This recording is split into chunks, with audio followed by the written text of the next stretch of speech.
Hey everyone, welcome or welcome back. My name is Justin, and this is Dad Discovers, where I'm learning about the world through YouTube. Today we are checking out a video titled 12 Things That America Could Learn from Australia. This is from Tristan. We've checked him out a couple times before on the channel. So let's see what these 12 things are that the good old US of A can learn from Australia. What's good, y'all? Tristan here, and today I'm going to be going over 12 things that America could learn from Australia. Pardon me if it is a little bit loud. I am filming this in a public park, but that is actually my first thing that I think America could learn from Australia is how to build a park. This goes way beyond just how to build a park, but really how to build any nice public facility. If you look at the park in right now, I can show you, there's this huge playscape just right over there. I'll show a picture of it up, but that is what a typical playscape in Australia looks like. I'll throw some more pictures up just so you can see what a playscape in Australia looks like, but this this picture right here is what a playscape in America looks like. Playscapes here are so much bigger than Right, that's what they look like nowadays. Before they were not even that. They were half that size, not even half that size. I remember when I was a kid, we had like a tall metal sliding board that would, burn the hell out of you on the way down. And we had a swing set with like 2 swings on it, and whatever that, I don't know if it's called a merry-go-round or what it is. It's like round, it's got the bars you can hold on to. You get on it, your friends spin you around as fast as they can, and if you were lucky enough not to get thrown off of it, when you got off of it, you definitely threw up. But that's, yeah, our parks don't look anything like that, not for the kids section anyway. kids have it way better. But beyond playscapes, this goes to skate parks, for example. Skate parks here are in every city. They're awesome, they're huge, they're nice. Not the same in America. A city might have 1 or 2 nice ones, but in Australia there are way more. And yeah, you don't really see skate parks, at least not where I'm at. I think California and other places have a bunch of skate parks, but I don't think there's any around here where I'm at. And overall, they're much nicer. There are so many examples of great public parks or public facilities in Australia. Pretty much every single city here in Australia, not like all, but most of them, have these things called lagoons. They're not really like lagoons, they're just public pools, but they call them lagoons. But check out how nice these things are. These are free pools open to the public. Nice. They're absolutely beautiful, and they're right in the city center. Yeah, we don't have anything like that. Some cities have like a public pool, but usually they're tiny and very overcrowded. But yeah, I've never seen anything like that.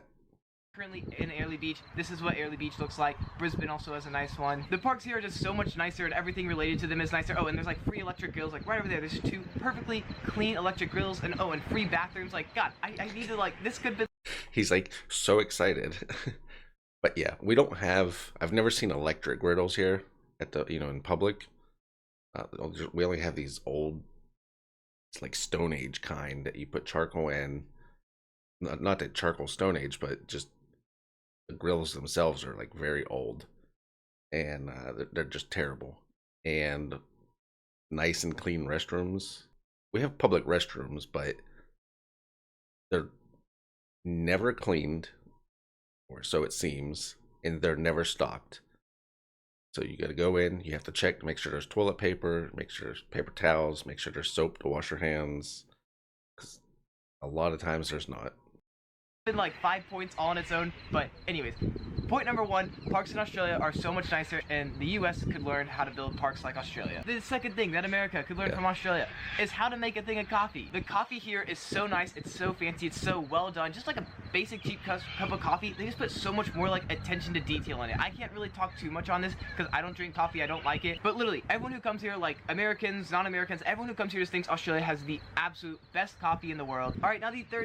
We do have Starbucks. No, I'm just kidding. I know you guys have told me before, about how you guys ran Starbucks up out of there. We have decent coffee. Nothing, crazy. But, it's decent.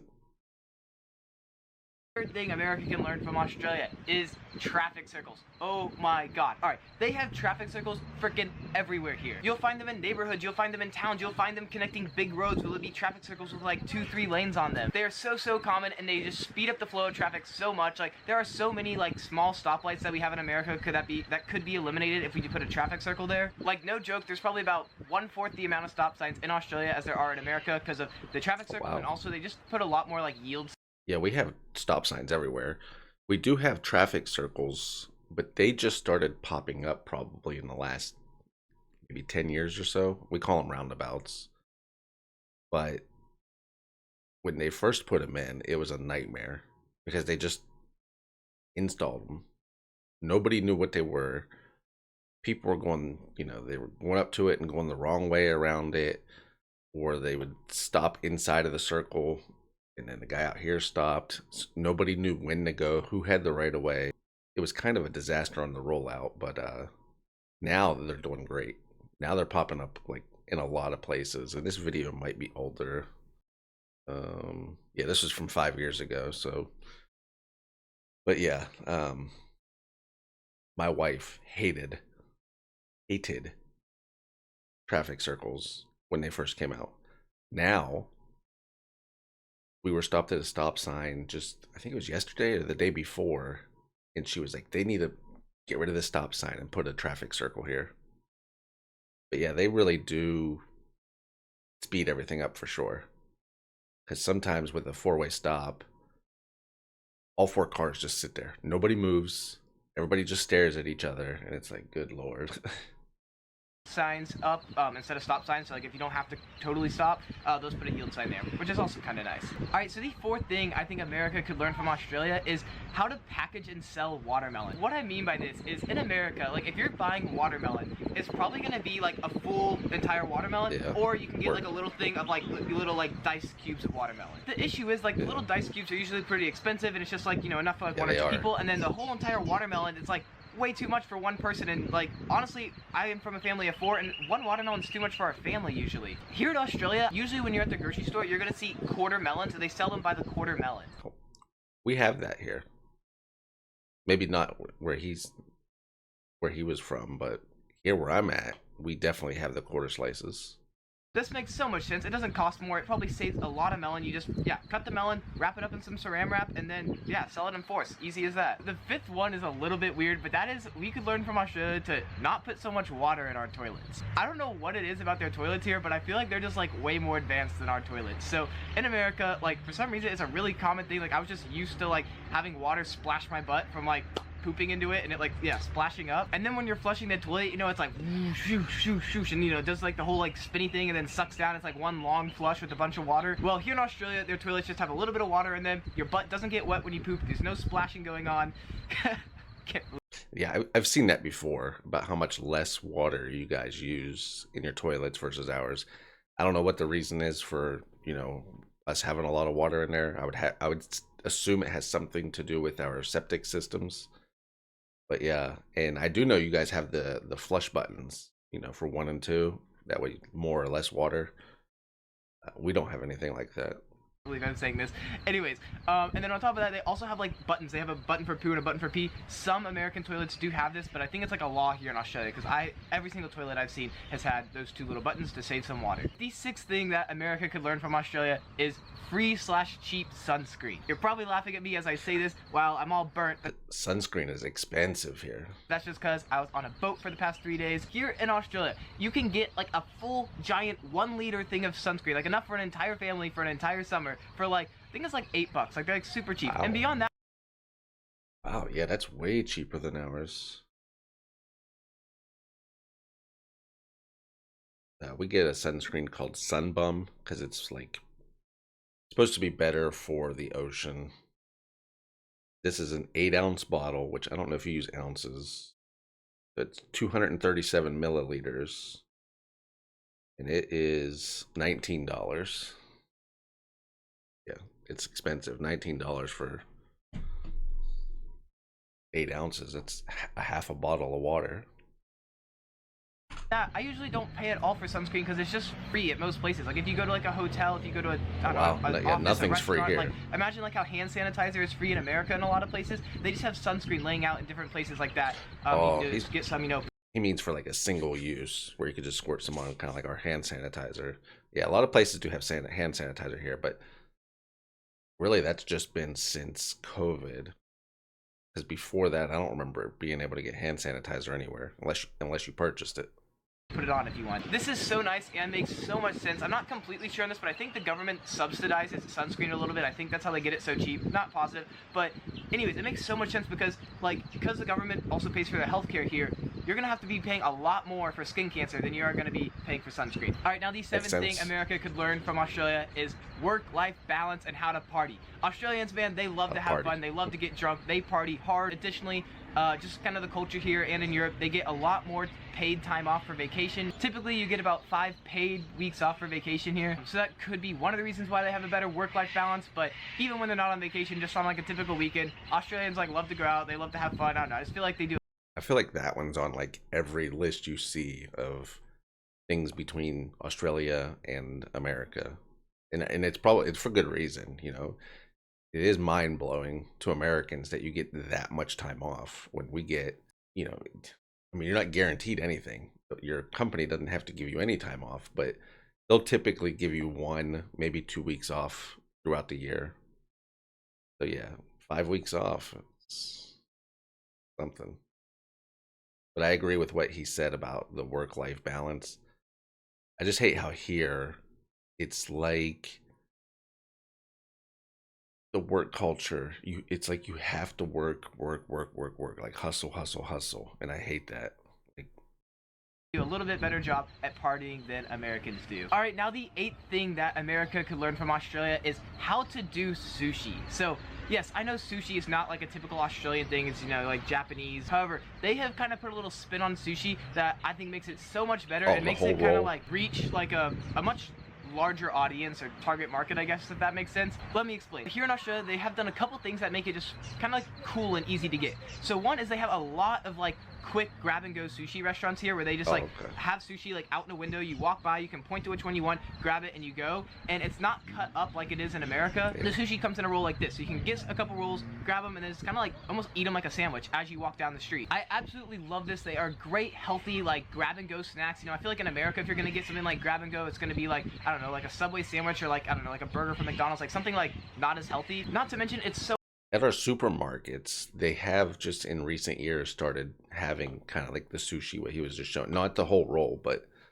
like grab and go sushi. I've seen it at a couple gas stations too, but I don't know if I would trust sushi at a gas station. So affordable here. Like a roll of sushi like that, one of those like grab and go places, is probably gonna cost you like $2.50 American dollars, USD. Another great thing about the sushi here. Yeah, it's definitely not that cheap here.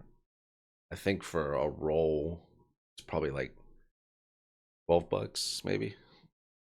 There's this style of sushi restaurant that I know it's common in other parts of the world, but I've just never seen it in America, and we could totally adopt it. But that's like the train track, I call it, style sushi. Pretty much you just sit down and the sushi goes around on a little track and you pick up whatever you want, eat it, and then yeah, pay at the end by. Yeah, the conveyor belt. We actually have one of those in Charlotte. It's really neat. You pay, it's like all you can eat, and you pay a set fee. And the way they have the restaurant designed, well, I mean, if you have them, you know, but the conveyor belt goes between all the tables, and you can just open the little door, grab it, because it's inside of like a tube.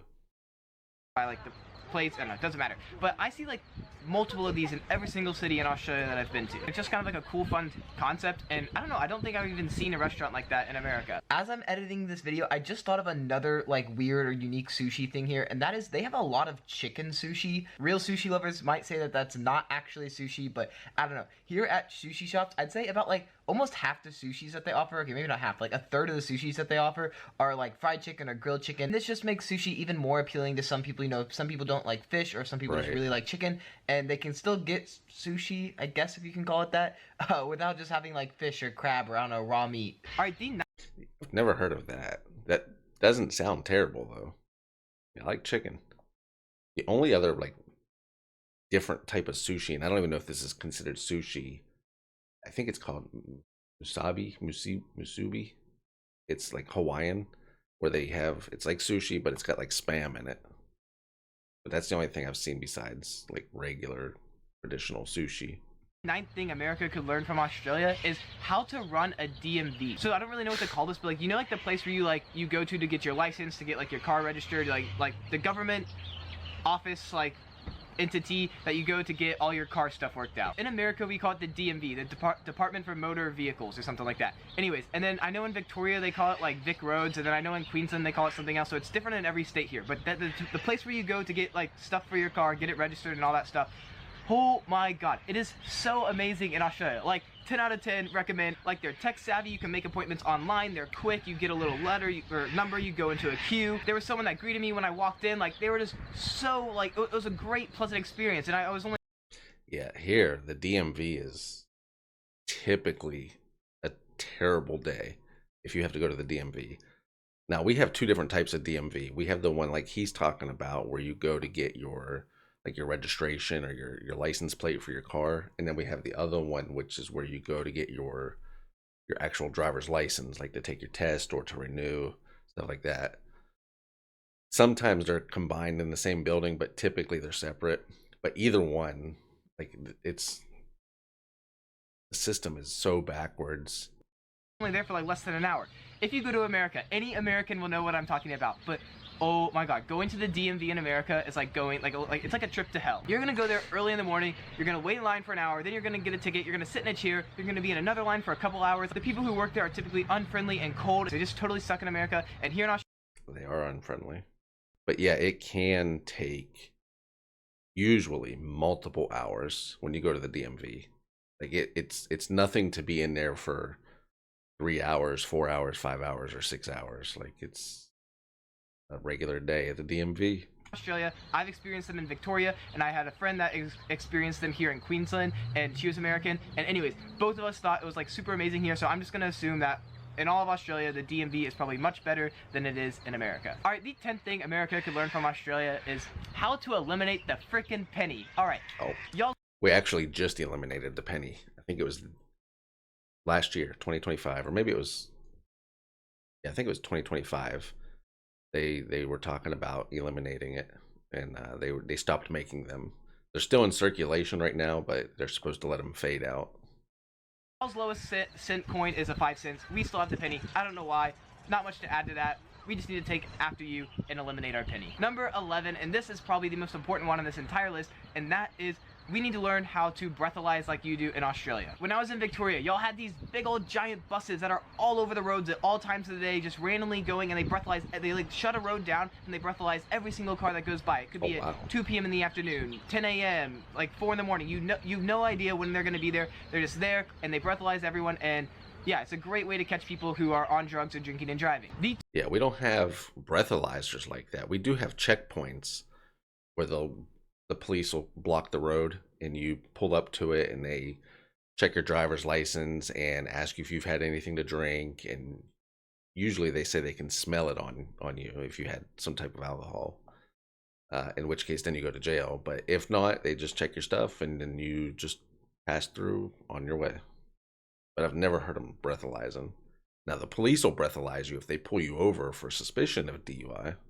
12th thing I think America could learn from Australia is your slang. And I'm not saying we should like take your slang and adopt it to America. No, like y'all's slang is like great. It's like a huge part of Australian culture. It's just who you cool. are, you know, in Australia. And in America, our slang's kind of shit. Like, we just, I don't know, we don't have good slang. We don't have much slang at all. Anyways, America, we need to up our slang game, because here in Australia, they have so much slang. And if you want to learn some Australian slang, there are 100 Aussie words and phrases. That was cool. That was interesting. A couple things that you don't normally see on these lists, because some of the things like the holiday, that's like on every list. But it's good to see the things we do differently, especially for me as an American. When an American kind of points it out, because I feel like I can kind of see it from the American perspective. But yeah, that was good. Thank you for checking this out with me, and I hope to see you in the next one.